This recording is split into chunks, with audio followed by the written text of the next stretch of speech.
Hi everyone, my name is Mohan Kumar Meena, third year MBBS student GMC Rajnandgaon. देखो ये video में जो है बिल्कुल रियल एंड रियलिस्टिक जो है वो रखना चाहता हूँ। यहाँ पर हम जो है रियलिस्टिक रिवीजन जो हो सकता है उसी के बारे में बात करेंगे। यहाँ पर मैं ये नहीं बोलूँगा कि अभी आपके 200 से 300 नंबर आ रहे हैं तो आप जो है 600 नंबर ला सकते हो। ये चीज़ आपको भी पता है, ये इम्पॉसिबल है। आपको बहुत सारे वीडियो मिल जाएंगे लास्ट के 20 दिन में कैसे नीट करेक्ट करें, वो आप वीडियो देख सकते हो। ये वीडियो देखने की जरूरत नहीं है, इसको आप स्किप कर सकते हो। इस वीडियो में हम बात करने हैं कि किस तरीके से आपको रिवीजन करना है, आपको टेस्ट देना चाहिए या फिर नहीं, क्या आपके जो है 200 से 300 नंबर आ रहे हैं तो क्या आपका सिलेक्शन हो सकता है। तो इन चीज़ों के बारे में एक एक करके इस वीडियो में हम बात करने वाले हैं और एक क्लियर रोड मैप आपको बताने वाला हूँ कि उस तरीके से अगर आप चलोगे इस लास्ट के 20 दिन में तो आपका आराम से सिलेक्शन हो जाएगा और आपको गवर्नमेंट सीट जो है वो अलॉट हो जाएगी। मैंने किस तरीके से तैयारी की थी उसके बारे में भी मैं लास्ट में आपको बता दूंगा। अगर उस तरीके से भी आप फॉलो करते हो तो अच्छी बात है। अगर आप जिस तरीके से चल रहे हो उस तरीके से अच्छे मार्क्स आ रहे हैं तो आपको तरीका चेंज करने की ज़रूरत नहीं है।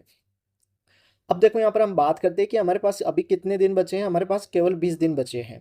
तो इस 20 दिन में हमको क्या करना है। देखो हमारे दिमाग में अभी बहुत सारे थॉट्स आ रहे होंगे, ठीक है, तो उस थॉट्स को पहले आपको निकालना है। ठीक है, अब देखो अभी ये मैं मानता हूँ कि जब एग्ज़ाम पास में आता है तो घबराहट सी होती है, हमारे दिमाग में चलता रहता है कि सिलेक्शन होगा नहीं होगा क्या होगा। तो ये चीज़ आपको बिल्कुल नहीं करनी, खुद पे आपको भरोसा रखना है और मेहनत करनी है। देखो ये आपने जो फील्ड चुना है ना, आई होप कि अगर ये फील्ड इसीलिए आपने चुना है कि आप मेहनत करने का आप में जज्बा है। अगर नहीं है तो ये फील्ड अभी छोड़ सकते हो।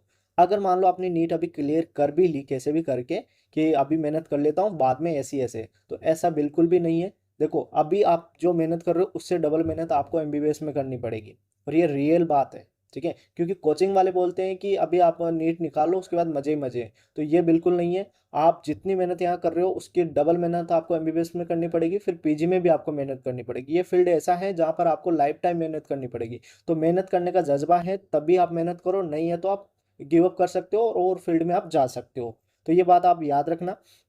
अब यहाँ पर हम बात करते हैं उन स्टूडेंट के बारे में जिनके मार्क्स 200 से 300 आ रहे हैं।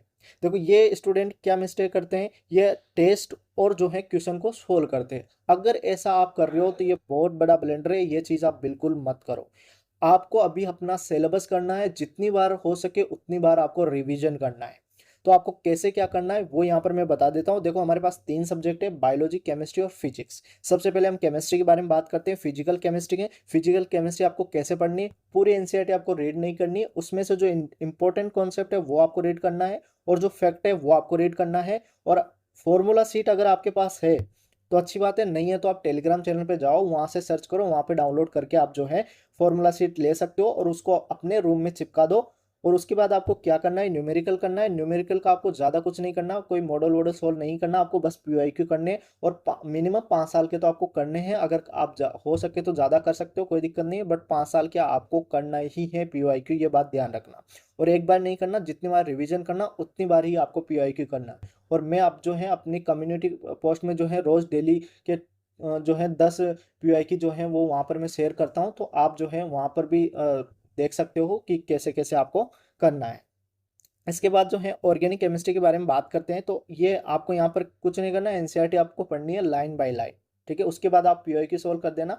इससे ज़्यादा, इसके अलावा ज़्यादा आपको कुछ करने की ज़रूरत नहीं है। इसके बाद ऑर्गेनिक केमिस्ट्री की बात करते हैं कि यहाँ पर भी आपको एनसीईआरटी पढ़नी है। इनऑर्गेनिक की बात करते हैं तो यहाँ पर आपको केवल एनसीईआरटी पढ़नी है, इसके अलावा आपको कुछ भी नहीं करना और पीओक्यू सोल्व करना है। देखो इनऑर्गेनिक में एनसीईआरटी के अलावा कहीं से क्वेश्चन नहीं आता है। जो एनसीईआरटी की लाइन है वो एजिटेड उठ के जो है आपके एग्जाम में आ जाएगी। ऐसी कैसी लाइन आएगी जो आप एनसीईआरटी में दी हुई है वो चेंज भी नहीं होते, ऐसे ऐसे उठ के वहाँ पर एग्जाम में आ जाएगी। तो आपको यहाँ पर इनऑर्गेनिक में आपको केवल एनसीईआरटी पढ़नी है। उसके बाद वो फिजिक्स की बात करते हैं। देखो फिजिक्स में आपको पूरे 28 चैप्टर नहीं पढ़ने, जो इंपॉर्टेंट है और जिनका हाई वेटेज है वही चैप्टर आपको पढ़ना है।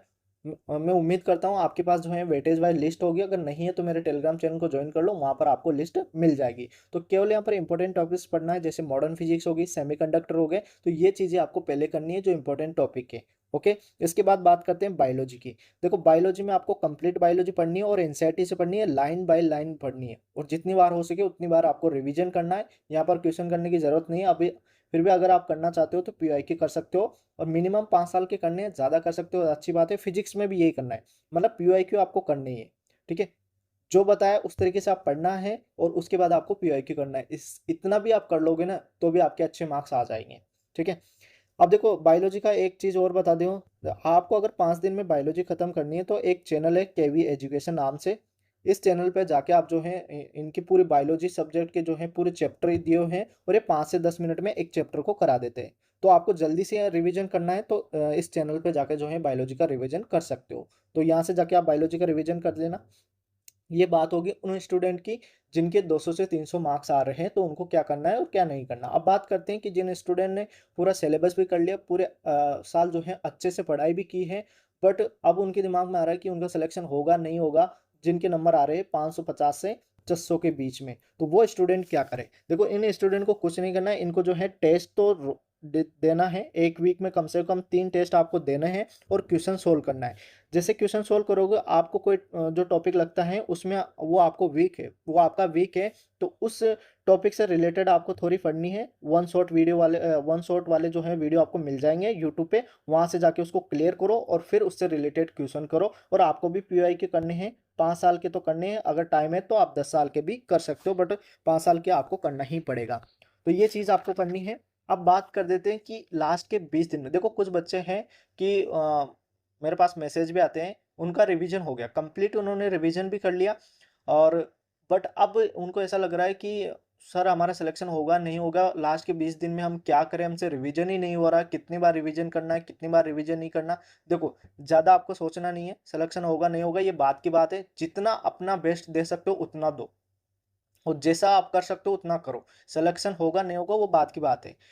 तो यहाँ पर मैं आपको रोड मैप बता देता हूँ कि लास्ट के 20 दिन में आपको किस तरीके से पढ़ाई करनी है। आप अगर आप जिस तरीके से पढ़ाई कर रहे हो और आपका अच्छा हो रहा है, अच्छे नंबर आ रहे हैं, तो आपको तरीका चेंज करने की जरूरत नहीं है। बट आप जिस तरीके से पढ़ रहे हो, 15 से 20 घंटे पढ़ रहे हो, फिर भी आपके नंबर इंक्रीज नहीं हो रहे हैं, तो जो मैं तरीका पढ़ा रहा हूँ, जो मैं तरीका बता रहा हूँ, ये तरीका मैंने अपने टाइम पे अपनाया था जब मैं नीट की तैयारी कर रहा था, और इससे मुझे फायदा हुआ था। तो ये तरीका आप अपना सकते हो अगर आपके तरीके से आपके नंबर इंक्रीज नहीं हो रहे। तो देखो 20 दिन है हमारे पास, तो आपको 5 दिन केमिस्ट्री को पूरा फिनिश करना है। 5 दिन इनऑर्गेनिक, ऑर्गेनिक और फिजिकल केमिस्ट्री को पूरा फिनिश करना है, ठीक है।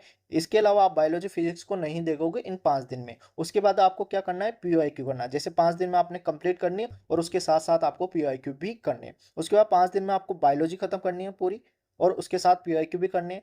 और 5 दिन में आपको फिजिक्स करनी है। पूरा पढ़ने की जरूरत नहीं है, जो इंपॉर्टेंट चैप्टर है उन्हीं को पढ़ो, अभी पूरा नहीं पढ़ना, ठीक है। जैसे 28 चैप्टर है तो 28 चैप्टर आप पढ़ने की जरूरत नहीं है, आप 22 चैप्टर पढ़ के भी 150 नंबर ला सकते हो। तो इंपॉर्टेंट जो वेटेज वाइज चैप्टर हैं उन्हीं को पहले पढ़ना है। अगर फिर टाइम बच जाता है तो फिर पढ़ना, पहले इंपॉर्टेंट पढ़ो, बाद में देखना कि पढ़ना ही नहीं पढ़ना। उसके बाद पीआई की सोल्व करना है यहाँ पर। इस तरीके से पढ़ोगे तो 15 दिन में एक बार अच्छे से सिलेबस हो जाएगा तुम्हारा। अब बचते हैं हमारे पास 5 दिन। अब इस 5 दिन में एक दिन में आपको केमिस्ट्री करनी है, एक दिन में आपको बायोलॉजी करनी है, और एक दिन में आपको फिजिक्स करनी है। ये दूसरी बार हो गया तुम्हारा सिलेबस। अब हमारे पास बचते हैं 2 दिन। 2 दिन में मतलब ऐसा हो जाना चाहिए लास्ट के 2 दिन में कि एक दिन में आप जो है बायोलॉजी, केमिस्ट्री और फिजिक्स तीनों को आप जो है खत्म कर दो। उसके बाद जो है लास्ट का एक दिन, मतलब एग्जाम से एक दिन पहले, तो इस दिन भी आपको पूरा जो इंपॉर्टेंट इंपॉर्टेंट चीजें हैं वो देख के जानी है, ताकि जब आप एग्जाम में जाओ तो आपको तुरंत से याद आ जाए, मतलब वहां पर कंफ्यूजन होने का कोई सवाल ही पैदा नहीं हो, अरे ये तो कल ही देखी थी, बस मतलब ऐसे, मतलब वहां ज्यादा दिमाग लगाने की जरूरत नहीं पड़े, तुरंत देखते ही याद आ जाए। तो ये चीज आप फॉलो करना, आराम से आपके इंक्रीज नंबर होंगे। जिसके 550 से 600 नंबर आ रहे हैं, उसके आराम से 630 650 नंबर आपके आ जाएंगे। और कितनी कट ऑफ रह सकती है इस साल, मैंने उसका वीडियो डाल दिया है, वो वीडियो भी आप देख सकते हो। तो जो ये तरीका मैंने बताया आप इसको फॉलो करो, 100% गारंटी है आपके नंबर इंक्रीज होंगे।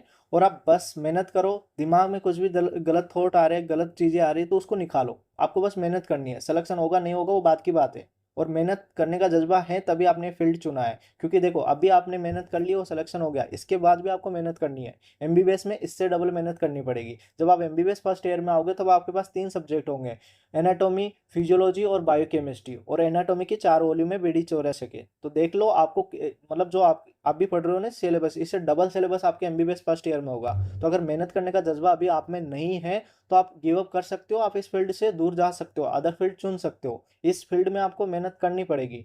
तो मेहनत करने का जज्बा है तभी आपने फील्ड चुना होगा, उम्मीद करता हूँ। तो आप बस मेहनत करो, अच्छा होगा सब कुछ। और लास्ट के 20 दिन में गिव अप नहीं करना है और अच्छे से पढ़ना है। 15 से 20 घंटे पढ़ो, 6 घंटे की नींद लो, और अपनी हेल्थ का भी ख्याल रखना, क्योंकि हेल्थ है तभी आप जो है अच्छे से पढ़ पाओगे। तो हेल्थ का जरूर से ख्याल रखना, क्योंकि कुछ स्टूडेंट होते हैं जो मतलब 1-2 घंटे सोते हैं और हेल्थ बिल्कुल ख़राब हो जाती है, और जब एग्ज़ाम टाइम आता है तो हो सकता है ज़्यादा हेल्थ ख़राब हो जाए। तो हेल्थ का खासकर ध्यान रखना है पढ़ाई के साथ।